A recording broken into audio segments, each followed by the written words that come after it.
cannot give you back your homes or restore your dead to life, but perhaps I can give you justice in the name of our king.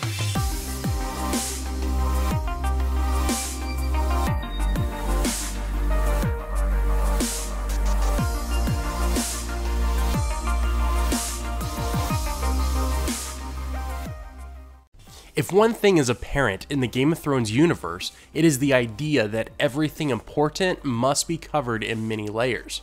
What I mean is, when you look at one specific detail of the series, it breaks into a multitude of book lore, history, purpose, and other defining characteristics. This is why many fans have an issue with Melisandre's choker. We now know because of Season 6 that Melisandre is not the young and beautiful looking Red Priestess we thought we knew. When she takes off her choker, which has a ruby at the center of it, Melisandre transforms into a very old woman. Now we know this isn't anything too shocking since the producers of the show have admitted that Melisandre is to be several hundred years old, and we also know from the books that glamoring, or the act of changing your identity, is a process that heavily involves the use of rubies. Put those two facts together and it makes some sense that Melisandre looks the way she does. However, here's the issue. In Season 4, when Stannis Baratheon's wife, Selyse, comes to talk to Melisandre, she is taking a bath, without her choker on, which is weird because it contradicts the scene in Season 6 when she turns into the old woman. Out of every question I've gotten on this channel, this would have to be the most popular one. The dilemma now is, was that bathtub scene a filming mistake, or is there more to Melisandre's glamour that we just don't see? Let me try my best at explaining this. First of all, Melisandre is old, like really old, and her choker does transform her into looking young and beautiful.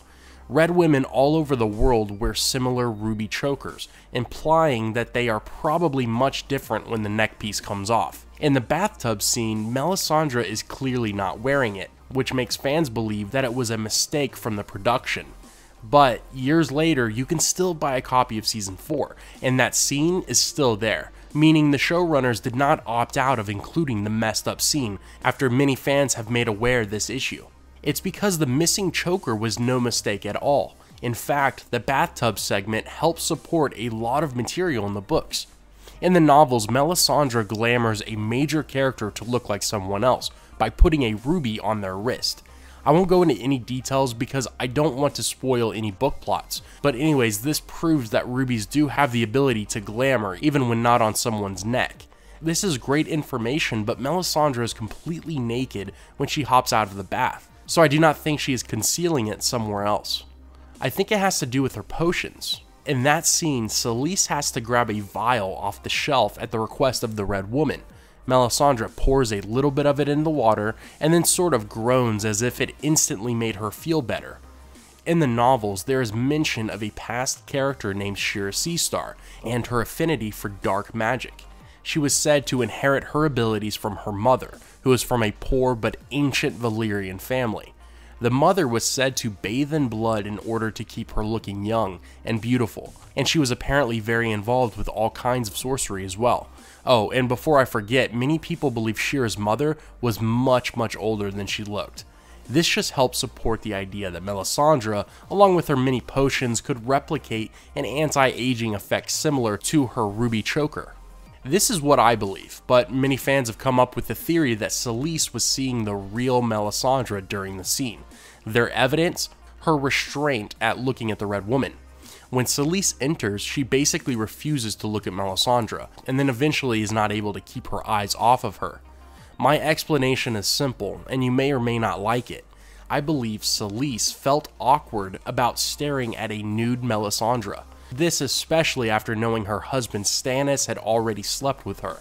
In the real world, this would be pretty awkward too, so I'm thinking the showrunners wanted to get that across. If it wasn't for that little bonding time between Selyse and Melisandre, the following events may not have taken place the way they did. I imagine it would be hard to trust the woman who slept with your husband while you were married. Oh, and also later birthed a shadow demon as a result of their actions. I think Stannis' wife was uncomfortable at the very least, but let me hear your thoughts on it. With that being said, have a great day, take care, and I will see you tomorrow.